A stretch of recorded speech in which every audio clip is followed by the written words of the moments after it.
తెలంగాణలో నెలాఖరులోగా నామినేటెడ్ పదవులన్నీ కూడా 20కి పైగా కార్పొరేషన్ పదవుల భర్తీ యోచనలో సీఎం రేవంత్ రెడ్డి.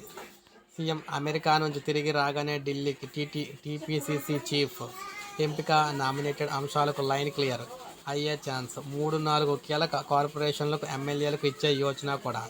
ఈసారి కులాల కార్పొరేషన్లకు కూడా చైర్మన్ల నియామకం.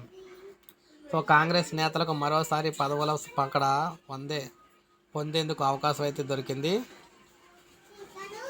మొత్తం మీద రంగు సిద్ధమవుతూ ఉందన్నమాట రంగము. రెండో దఫా నామినేటెడ్ పదవుల భర్తీపై ముఖ్యమంత్రి రేవంత్ రెడ్డి దృష్టి పెట్టినట్టు తెలిసింది.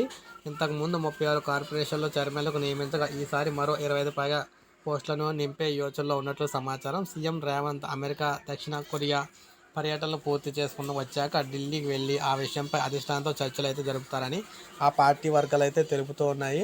సో ఈ విధంగా ఇది పూర్తయిన వెంటనే పదవుల కోసం ఎదురు చూపులు అయితే చూస్తున్న వారందరిలో ఎవరైతే పార్టీ కోసం పనిచేస్తారో వారందరికీ కూడా ఈ నామినేటెడ్ పదవులు అయితే దక్కబోతున్నాయని తెలుస్తుంది. సో తెలంగాణలో నామినేటెడ్ పోస్టులకు సంబంధించి హడావడి అయితే స్టార్ట్ అయిపోయింది అనమాట. సో ఇది మనకు అప్డేట్. ఒక లైక్ చేయండి, సబ్స్క్రైబ్ చేసుకోవద్దు, మన ఛానల్ సబ్స్క్రైబ్ చేసుకొని